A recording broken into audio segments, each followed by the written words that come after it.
अरे ये सखी का हो? अरे तनी हाउ देखो हाउ कौन ची हो? अरे हाउ बुढ़वा कहो आई हो दादा चला तनी आज मजा लें जा बुढ़वा को अरे इतना बढ़िया मौका आयल बा कुछ कहबो ना का कुछ कह दा ना बुढ़वा के अरे का ये बुढ़ऊ सुनावा कुछ सुनावा ला तिल कहरू लोगन के सुनावा तानी तिल कहरू के बहिना बहुते छिनार जानी बजरिया फैशन में तिल कहरू का बहिना बहुते छिनार जानी बजरिया फैशन में। अरे ये सखी हाँ हो अरे हाउ तन देखबो बबरिया वाला कहो हाँ हो एक तो मुँह बानर जैसे दूसरे लगौले बा चश्मा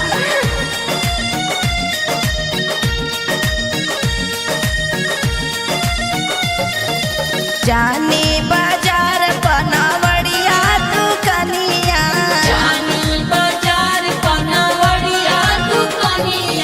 जानी बाजार बनावड़िया दुकनिया ये सुना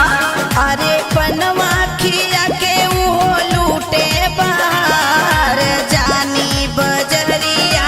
फैशन में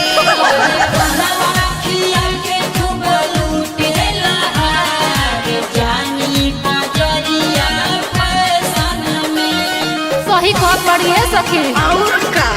और जानत बाड़ू तन हाउ देखाओ धोती संभाले में ना आवता आई दादा धोती छूट गई अब दांत देखो दांत मुंह में आइला ना करत कि तोरू आगे बढ़ती ना चढ़ावे देखे सोनरवा तनियरा बुलावे देखे सोनरवा तनियरा बुलावे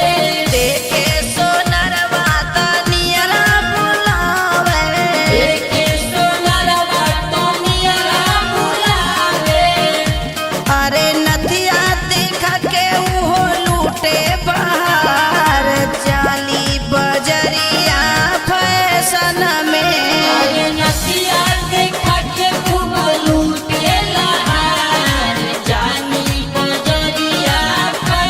ये सखी एक एक जानी के चुन चुन के ऐसन ऐसन गरिया बा हाँ दोबारा कोई तिलक में ना जाए का नाम ले सही कहता है का हाउ देखबो हाँ हाउ मुझा सा पैसे आके मारत बा घूमत घूमत जाली दर्जी दुकनिया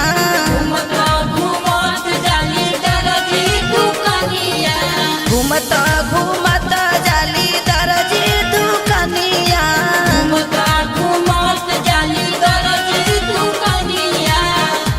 अरे चोलिया का नाप लेला कई के उगार जाली बजरिया फैशन में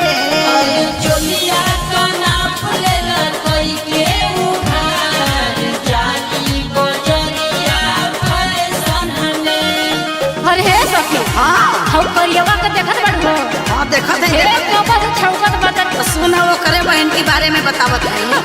आज नेवती दा बढ़िया से। घोटला घोटला लोगन है सार लोगन घोटला पौले आवाज सेती का घोटला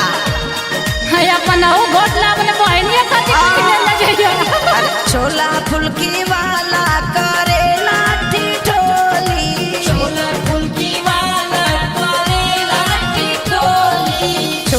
फुल्की वाला करेला ठिठोली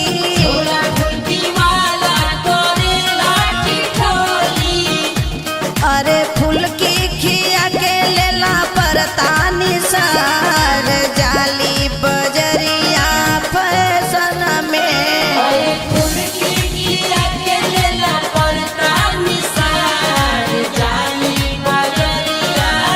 तने ने सुना